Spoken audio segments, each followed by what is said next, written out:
I'm the broker, Joe. Welcome to the Broker Show. Thanks for hopping on the show. We're going to be talking about world events and how that might be impacting real estate and investment. Stick around. It's the Broker Show. We're talking real estate, investing, local market trends, feel-good stories, mindsets, and strategies for success. Let us know what you want to talk about, and chances are we will. Hosted by the Broker Joe and co-hosted by Etch. Welcome to the Broker Show. I'm the Broker Joe. Thrilled to be here with Etch tonight. How's it going? Hey, Etch. Oh, it's going good. Very thankful to be in a warm and safe place tonight. A lot of crazy things going around the world. If you out there are like me and probably Etch and most people, I remember telling my kids, it's almost 2 weeks ago now, believe it or not. It's crazy, but kids, what you see on the TV, this is not a movie. Okay, no. This is not a movie. This is really, really happening, right? And just absolutely incredible.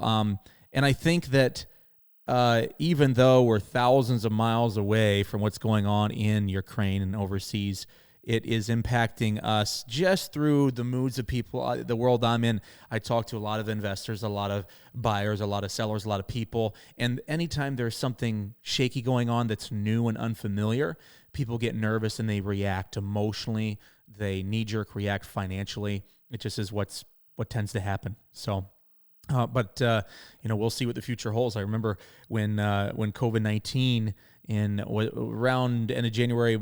Really, it was the beginning of March 2020, right? Yeah, almost exactly 2 years ago. Here we are. So 2 years ago, I was actually in Mexico, and I remember it was like from the day we landed in Mexico to 5 days later, panic was like a 2 out of 10 to a 10 out of 10 over 5 days. It took off so fast, and we actually cut our trip a day short because the airlines called us and said, "You're getting on a plane and coming home tomorrow, or you're not coming home on our plane." No. You'd have been there for some months, man. I would have been there for a while. I'll be honest with you. There was a good 15 minutes. I was like, should we try it? Should we just stay here? It sounds bad back at home, boy. Sounds bad. Hey, Marco, you got a place for us? So we pulled into Detroit. I think it was United Airlines. It was their last flight into Detroit, Michigan, the very last one of the day. Flew in like 10:30, 11 p.m. So we fly in, we get out of the plane, and Detroit is a big airport. Oh, it's huge. And we walked all the way through this airport and didn't see a single other person except for 3 guys in hazmat suits spraying. Oh, wow. Literally. That was it, like all the way through the terminals, all the way past restaurants, everything. It was a ghost town. There was no one in the airport. There was no one on the roads, and there was 3 guys in hazmat suits literally spraying down like everything with something. We're like, oh man, it's bad. I mean, at that time, everyone thought it was going to be really. Obviously, it was terrible. But I think there was part of all of us that thought we were all going to die. You know, one of the things I was talking with my wife about the other day was, I said, do you remember 2 years ago where we were at and how when we drove through our small town because I still worked. I still went to work. So did my wife. She was a banker. She was going in and there was nobody on the road. And even going out of your house, like there was a feeling as if everybody thought that like the trade winds were just blowing like COVID in the wind. Exactly. And if you stepped outside of your house, it was going to be like, oh, I got it. Yes. You know, that was like the fear. And it was crazy. Now that we look back, we know more about it. Sure. It's like, oh man, how irrational were we? A lot of irrational things happen, and then people, of course, pick sides, and we all know what's kind of unfolded. But back to Ukraine. I was on Airbnb tonight. So if you didn't know this, very interesting. People all over the world are obviously trying to support the Ukrainian people. One thing that the president of Ukraine and Ukrainians in general have done, they have excelled at, is they're very connected. I think like over 60% of Ukrainians have a Facebook account, right? And so they're on social media, they're active socially, right? Whereas a lot of nations that you see worldwide that have been undergoing terrible plague and famine and civil war and death and starvation, all these horrible things, these are countries that tend to have no internet access, no social media, no visuals, right? So I'm not picking on Ukraine. I'm just saying what Ukraine has done is been able to really visually portray the plight that they're going through. So world's on board. I'm on Airbnb because I hear about this trend of people buying Airbnb stays from Ukrainian locals as a way of injecting cash into your average, your average Joe on the street, right? And so that interested me. So I got on there and kind of was messing around doing some research. There's like hundreds of brand new. They had that little new tag next to it, Airbnb, and I'm like, I don't know who that is, right? So I'm looking for established Airbnb, someone that's been around a while, and I'm looking at this gentleman. His name is Nikolai or Nikolay, and he's got his 2-bed, 2-bath house, right? Up for rent. He's rented out for a couple years, and it's got all the amenities. He's bragging about all the amenities he's got. Mm-hmm. Wi-Fi, cable. I think he said Wi-Fi and cable like 5 times. Yeah. I'm pretty sure. It was like all through the ad. $22 a night. $22 a night. Jeez. Including the Airbnb fees and everything, right? So mind-blowing, right? Just a different world over there. So that's what I want to talk about a little bit. I know I mentioned in the intro that we're going to talk about how it is affecting investments all over the world. I think anyone who keeps their eye on their crypto or their 401k or whatever investments you have, certainly you see that there has been a lot of reaction to that, right? Not as much as some people predicted, but certainly some. And you're typically going to see that in crisis. As far as the real estate side goes, believe it or not, the real estate dynamics have gotten worse in the last 3 years. When I say worse, I do mean worse. After a while, last year was a wonderful year for realtors who were connected to the communities and had listings and so on and so forth. But if you were a buyer's agent or brand new to the market, it may have felt like, oh my gosh, the market's hot. But what's happening is it's really misery because people are stuck. People are stuck because even if they want to sell, you don't care if you have $100,000 in equity, big whoop. You can't buy anything. Yeah. Right. And what you can buy, you can't believe what you got to pay for. Yeah. Right. So this is happening en masse. The only place that you don't see it happening is in places like California. Right? California is in big trouble, okay? And right now it's tip of the iceberg. But places like California, I think you're in big trouble, California. You got some a lot of laws, a lot of rules and regs that have really impacted your state. And the California economy is in really bad shape. But other than California, most places across the country are seeing. I just don't think, outside of World War III, openly. Right? I just don't see things changing. Watching the dynamics of the ground, the people that are buying are not buying casually. They have to buy, Etch. That's what we're seeing every day. People that have to buy something. Yeah. They're desperate. There's no room. There's nowhere to live. And rent has gone up so fast, so quickly in the last 6 months, especially. It's really, really sad to see. Even in small Western Michigan cities that I'm more privy to, we see the homeless shelters are all packed with a lot of people that have never been in a homeless shelter in their life. They're newbies, first time, because rent is $1,400 for a single family home for a 3-bed, 1-bath, right? And there's no way they can afford it. Right, and so it's very sad. A lot of the crunch that we're seeing on the housing. So if real estate is your question, I think that there's things that are hurting people. Like inflation is terrible. Gas prices obviously breaking an all-time record today. Today actually broke an all-time record. This week are breaking records. But real estate, there's no relief valve right now, guys. There's no relief valve. So I think we're going to keep cruising. But if you do feel like throwing a little bit of relief at a Ukrainian, Airbnb would be a great way to get some good cold hard American dollars over into to a Ukrainian's hands. Looking at just that country, considered not a third world country, not even a second world country, Ukraine is a developed country with a modern military, with modern conveniences like internet and Wi-Fi in many places of the country. But you look at just the incredibly different lifestyles, and I have been very blessed to be able to travel all over the world. And I've been to 36 or 37 countries. I don't know what the count is exactly right now. I've been to a lot of nations. And It's incredible. You go to, I remember going to India and Sri Lanka, and you see these areas, typically outside of an urban area or outside of a city, and it is nothing but miles and miles of what we would call slums, right? We would look at this visually and we would say slums. But this is where millions upon millions of people live and have lived their entire lives out in these slums.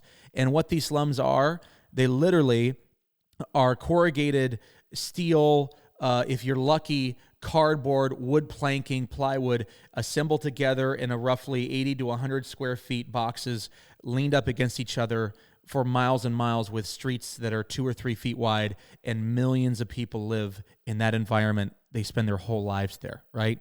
So, I don't know. I feel like part of what bugs me about Ukraine, right? You think about countries like Yemen, Etch.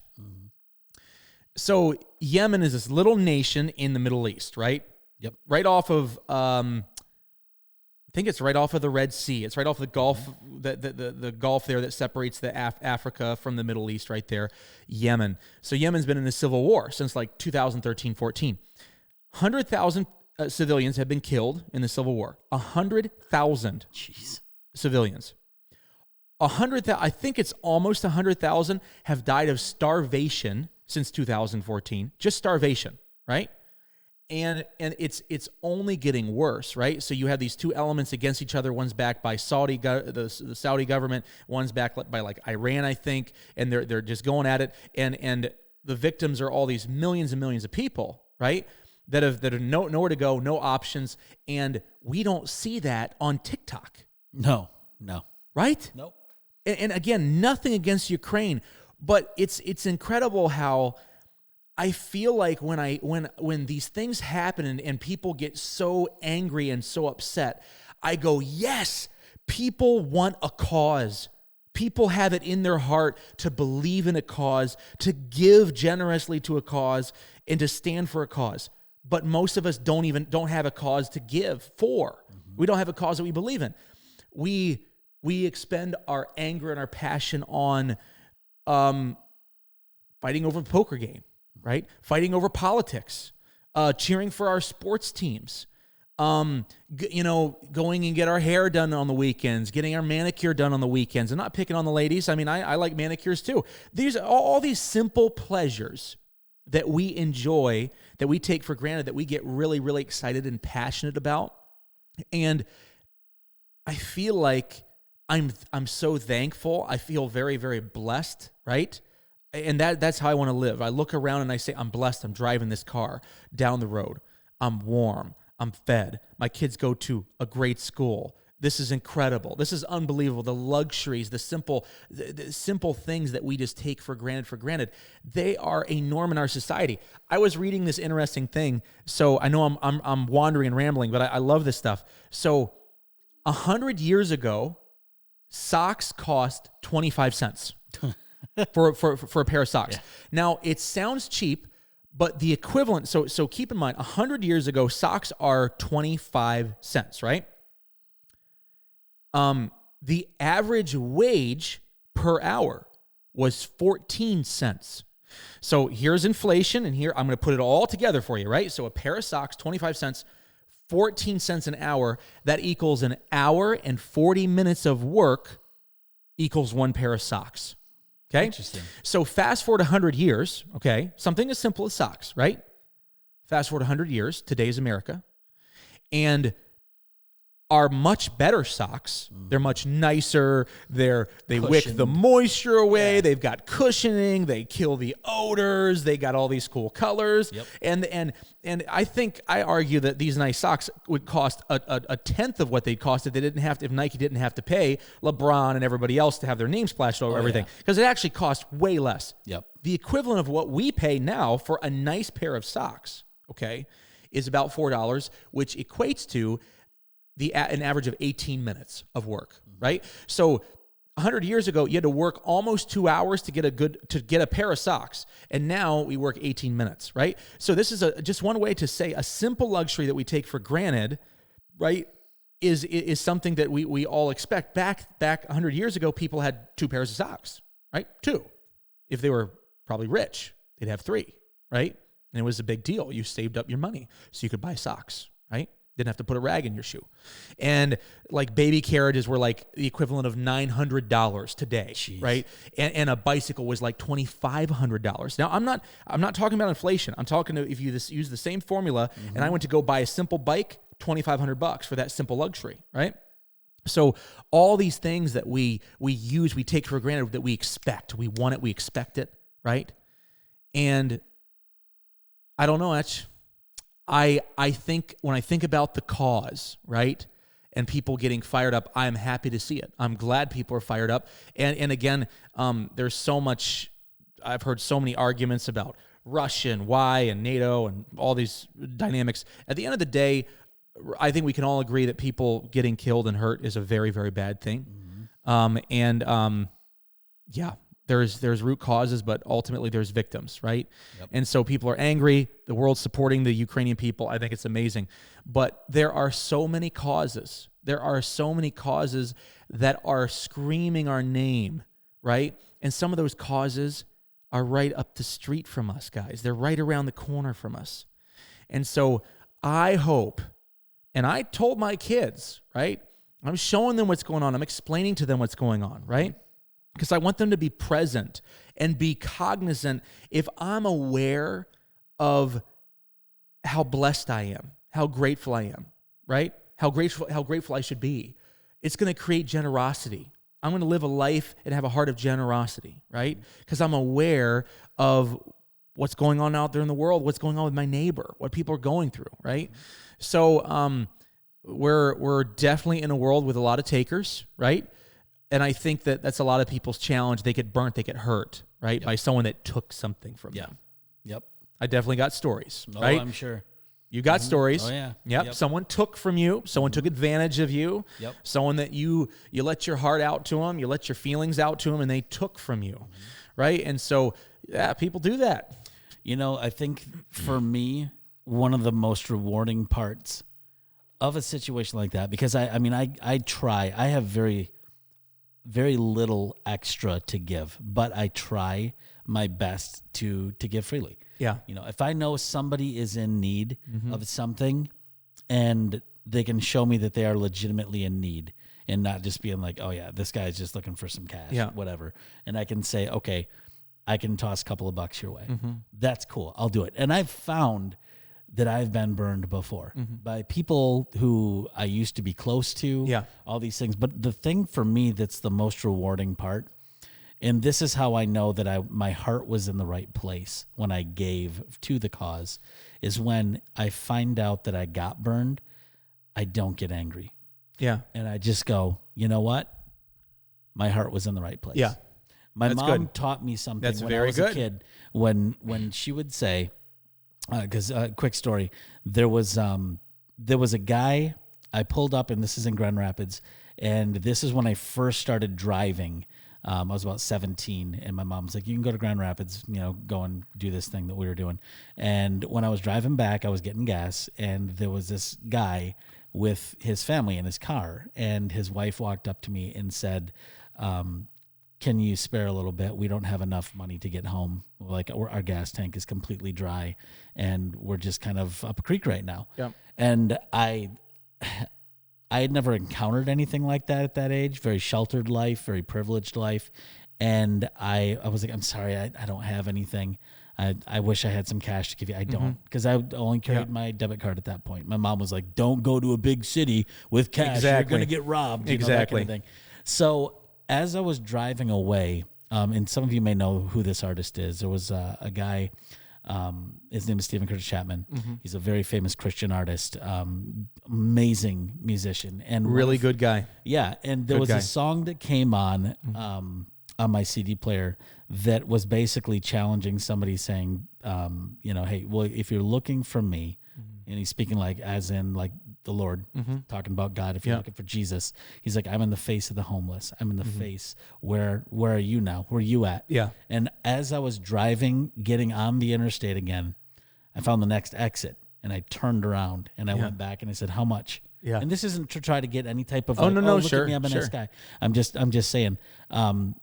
I went in, got money out of the debit card Yeah. through the Yeah. ATM that was there. They were still waiting there. Yeah. And I gave them some money. And I said, Yeah. hope this gets you home. Yeah. Called my dad, was like, hey, how do you feel about me doing that? And he goes, here's the thing. He says, your mom and I have discussed this many times. He goes, where was your heart in this? And I Sure. said, my heart was I wanted them to get home safely. I saw their kids. I saw Sure. the look of despair on the lady's face. Yeah. I don't know if it was true, but I felt in my heart that I needed to do something, and something spoke to me to go back. And he says, well, then that's all that matters. Yeah. He goes, what if she was just going out and going to use it for alcohol or drugs or whatever else that she was doing? That's not on you. Yeah. That doesn't matter. Your heart was in the right way, and your heart was where it was good. And I took that with me, and I said, you know what? Even though I might get screwed by Lord knows whatever, if my heart was in the right position when I gave, and I can find out that maybe somebody did do something wrong, then okay. Yeah. And I can walk away. And love, love is the most powerful thing in the universe. It really is. And so we have an opportunity to do it with our finances, with our time, which is our most precious resource, right? The most precious resource. It's finite, and that is something that I think we have the ability to give to people around us, and being a good steward of our time, right? That's something I think about a lot. We're actually, the next episode we'll probably talk a little bit about stewardship, Sure. but a little more on the business side. Yep. But yeah, there's so much we all have to give, and again, we can't fly to Ukraine. Maybe I can't pick up a weapon and go and defend a country, but I can certainly find a cause. I can certainly find a cause that's bigger than me. A me-centered world is a very lonely world. Is a very painful world, right? It's a very selfish world. And I think the cause, if the cause is rooted in love, I think it's a good cause, right? Really, really, really. So, I agree. My kiddos, we support. 2 children. Again, this is not a big deal. I say it's not a big deal. It's a big deal to these kids, and there's millions of these kids. But there's a couple organizations that you can spend $5 a month, $10 a month to support. This is just financial, right? So now in my heart, we're going to go visit some missionary friends in Dominican Republic here later this year. And I really want the kids to experience that, being, no off grid, no cell phone, no internet, no nothing, just serving, just helping people, just serving people that have so much less than you. Right. And just seeing eye to eye to them, and seeing beautiful human beings that all are the same. Right. We all want the same things in life. Right. All want the same things. And so, but we do have these 2 kids that we try to, we support every month, and we just a few bucks a month pays for school, and pays for clothes, and pays for a bike. Like there's these amazing organizations over there that these kids are writing us letters back, and they're sending us pictures back and telling us. One of them, George, we've been supporting since he was like 8 years old. He's 14 now. Yeah. Right. So really, really cool. But honestly, there's so much opportunity right at the street, at work, at home, Friends, family. Friends, family. There is so much. There is a cause that's worthy. It's worth fighting for. And I do really stand with the people of Ukraine and all over the world. Obviously, people just hurting really need a love tonight. And hey, it might be you, might be the person next to you. So go and show some love, guys. Can I challenge you something real quick? Find one person that you know today or tomorrow or whatever. Find one person that you know and just ask them where they're at. Find out, and because it's hard to do. It's scary. It can feel scary, but it's good. It's rewarding. It is good. And when you get into that conversation with somebody where it's not just like, hey, man, how you doing? And obviously the default answer is, I'm good. No, things are great. Things are great. But you can see sometimes the pain through the eyes. It's scary. People are afraid of pain. They're afraid of what they don't understand or don't know. Yeah. They are. It's what keeps us from reaching out. People are good. God created people in His image. I believe it with all my heart. People are good, and they have this thing in them that wants to be generous, that wants to give, that wants to empathize. But we get afraid. We get in our own circles, and we get insulated from the realities of pain. Right? We try to insulate ourselves. It's all about comfort, right? Our lives are all about comfortable things and not getting into difficult situations and people around me that I like and know and agree with, so I don't have to argue or sort through difficult topic. challenge, good challenge, Etch. Go get out of your comfort zone, guys. Go love somebody. And sometimes it doesn't have to be a monetary thing. Sometimes it can be. Oh, no. And this is no. This is something that somebody, ironically, it was on Love Is Blind.